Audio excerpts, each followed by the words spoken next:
Atos 2. Ao cumprir-se o dia de Pentecostes, estavam todos reunidos no mesmo lugar.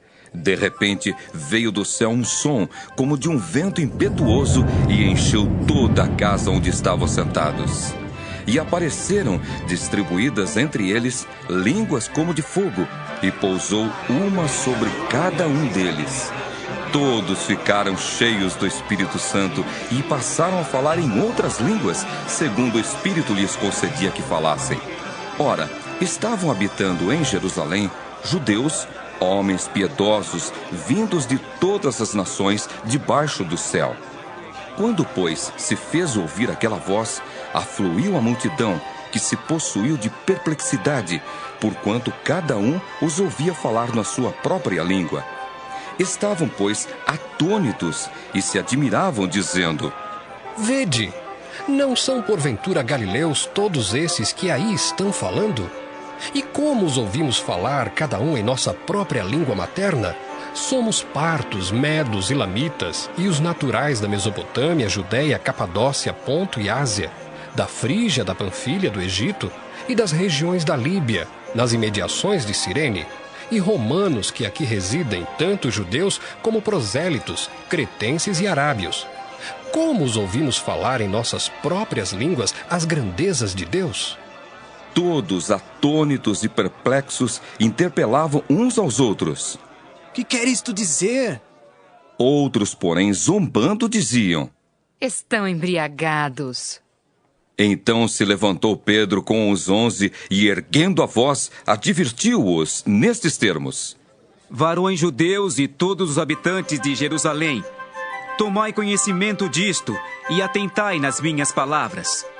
Estes homens não estão embriagados como vindes pensando, sendo esta a 3ª hora do dia. Mas o que ocorre é o que foi dito por intermédio do profeta Joel. E acontecerá nos últimos dias, diz o Senhor, que derramarei do meu espírito sobre toda a carne. Vossos filhos e vossas filhas profetizarão. Vossos jovens terão visões, e sonharão vossos velhos. Até sobre os meus servos e sobre as minhas servas derramarei do meu espírito naqueles dias, e profetizarão. Mostrarei prodígios em cima no céu, e sinais embaixo na terra, sangue, fogo e vapor de fumaça. O sol se converterá em trevas e a lua em sangue, antes que venha o grande e glorioso dia do Senhor. E acontecerá que todo aquele que invocar o nome do Senhor será salvo. Varões israelitas, atendei a estas palavras.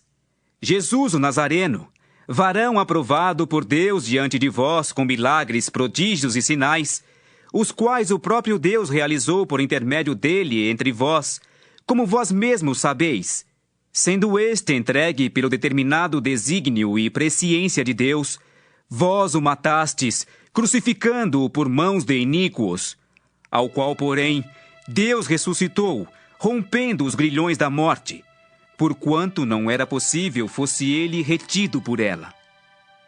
Porque a respeito dele, diz Davi: Diante de mim via sempre o Senhor, porque está à minha direita, para que eu não seja abalado.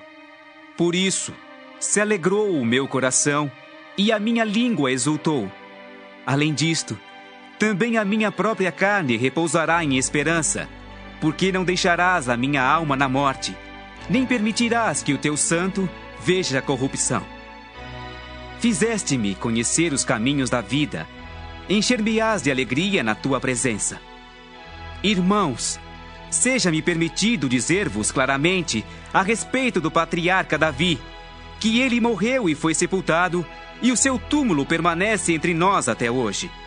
Sendo, pois, profeta, e sabendo que Deus lhe havia jurado que um dos seus descendentes se assentaria no seu trono, prevendo isto, referiu-se à ressurreição de Cristo, que nem foi deixado na morte, nem o seu corpo experimentou corrupção.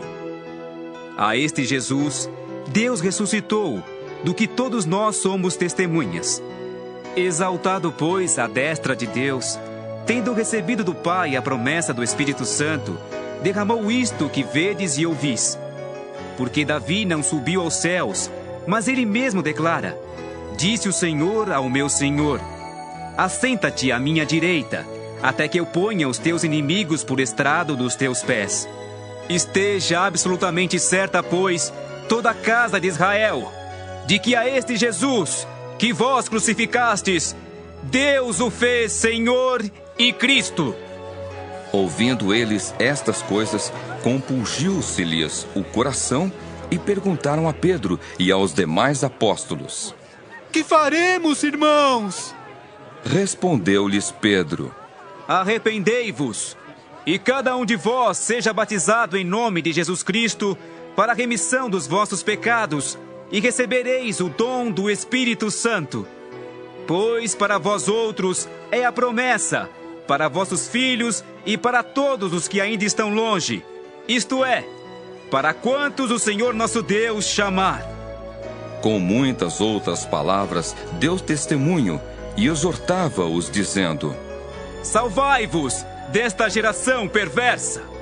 Então, os que lhe aceitaram a palavra foram batizados, havendo um acréscimo naquele dia de quase 3.000 pessoas.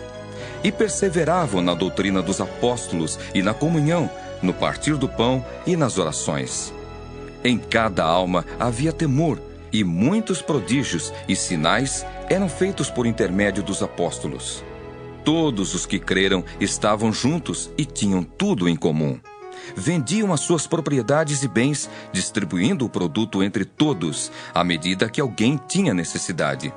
Diariamente perseveravam unânimes no templo, partiam pão de casa em casa e tomavam as suas refeições com alegria e singeleza de coração, louvando a Deus e contando com a simpatia de todo o povo.